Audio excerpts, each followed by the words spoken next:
بسم اللہ الرحمن الرحیم۔ السلام علیکم۔ بنی اسرائیل میں ایک شخص تھا جس کی بیوی نہایت ہی حسین تھی، جس پر وہ اسرائیلی فدا تھا۔ چنانچہ جب اس عورت کا انتقال ہو گیا تو اس اسرائیلی کو بڑا ہی صدمہ پہنچا اور ایک مدت تک وہ اس عورت کی قبر پر بیٹھ کر روتا رہا۔ اتفاقاً جب حضرت عیسیٰ علیہ السلام کا ادھر سے گزر ہوا تو انہوں نے اس اسرائیلی کو پریشان حال دیکھ کر اس سے اس کا سبب معلوم کیا۔ جب اسرائیلی نے اپنا واقعہ بیان کیا تو حضرت عیسیٰ علیہ السلام نے دریافت فرمایا، کیا تو چاہتا ہے کہ میں اس کو تیرے لیے زندہ کر دوں؟ اس نے کہا، جی ہاں حضور۔ چنانچہ تب حضرت عیسیٰ علیہ السلام نے اس قبر کے مردہ کو آواز دی تو قبر سے ایک حبشی غلام جس کے ناک کے نتنوں، آنکھوں اور جسم کے دوسرے سوراخوں سے آگ کے لپٹے اٹھ رہے تھے۔ حضرت عیسیٰ علیہ السلام کو دیکھتے ہی غلام نے کلمہ پڑھا، لا الہ الا اللہ عیسیٰ روح اللہ۔ یہ دیکھ کر اسرائیلی نے عرض کیا، حضور مجھ سے غلطی ہو گئی ہے، میری بیوی کی قبر تو دوسری ہے۔ یہ سن کر حضرت عیسیٰ علیہ السلام نے حبشی کو حکم دیا کہ تم اپنی قبر میں واپس جاؤ۔ چنانچہ وہ مردہ ہو کر گر گیا اور اس کی قبر کو مٹی سے چھپا دیا گیا۔ حضرت عیسیٰ علیہ السلام نے اس دوسری قبر کی جانب توجہ فرمائی اور حکم دیا،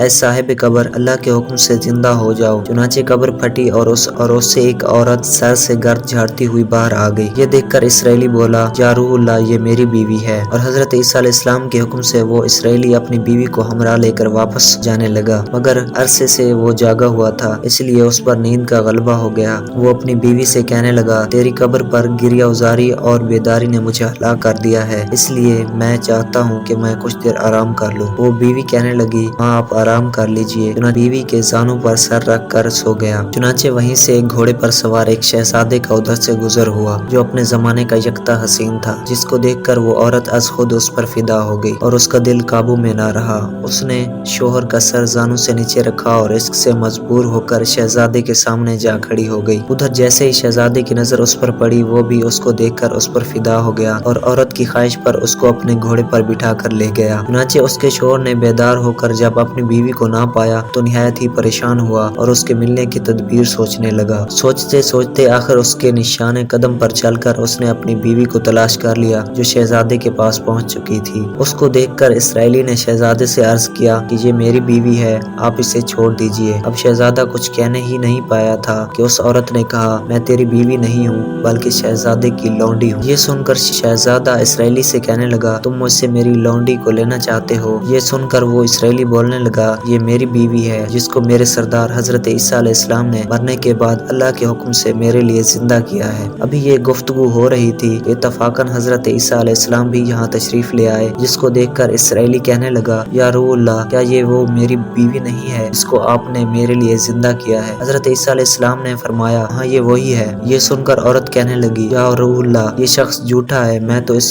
شہزادے کی لونڈی ہوں۔ تب حضرت عیسیٰ علیہ السلام نے فرمایا، کیا تو وہ عورت نہیں ہے جس کو میں نے اللہ تبارک و تعالیٰ کے حکم سے زندہ کیا ہے؟ اور عورت نے کہا، یا روح اللہ، باخدا میں وہ نہیں ہوں۔ اس کے بعد حضرت عیسیٰ علیہ السلام نے فرمایا، جو جان خدا کے حکم سے میں نے تجھے دی اس کو واپس کر دے۔ یہ سنتے ہی وہ عورت پھر مردہ ہو کر گر پڑی۔ حضرت عیسیٰ علیہ السلام فرمانے لگے، جو شخص ایسے آدمی کو دیکھنا چاہتا ہے جو کافر مرا تھا اور زندہ ہو کر ایمان لایا تو وہ اس حبشی غلام کو دیکھ لے جو پھر ایمان کی حالت میں مرا ہے، اور جو کوئی ایسے شخص کو دیکھنا چاہتا ہے جو مومن مرا تھا پھر اللہ نے اس کو زندہ کیا اور وہ کافر ہو کر حالت کفر میں مر گیا تو وہ اس عورت کو دیکھ۔ اس واقعے کو دیکھ کر اسرائیلی نے قسم کھائی کہ اب وہ کبھی بھی نکاح نہیں کرے گا اور وہ میدانوں کی طرف نکل گیا جہاں اللہ تبارک و تعالیٰ کی عبادت میں مصروف رہ کر اسے موت آ گئی۔ اللہ تبارک و تعالیٰ اس پر رحم فرمائے، آمین۔ ان حقائق سے یہ ظاہر ہوتا ہے اور یہ سبق ملتا ہے کہ کامیابی اپنے نبی کی اطاعت اور محبت سے ہی مل سکتی ہے۔ چنانچہ ہمیں بھی چاہیے کہ ہر حال میں اپنے نبی کی اطاعت کو سامنے رکھیں، چاہے دل مانے یا نہ مانے، لیکن نبی کریم صلی اللہ علیہ وآلہ وسلم کے طریقوں کو لازمی اپنایا جائے۔ اللہ تبارک و تعالیٰ اس واقعے سے سبق حاصل کرنے کی توفیق عطا فرمائے، آمین یا رب العالمین۔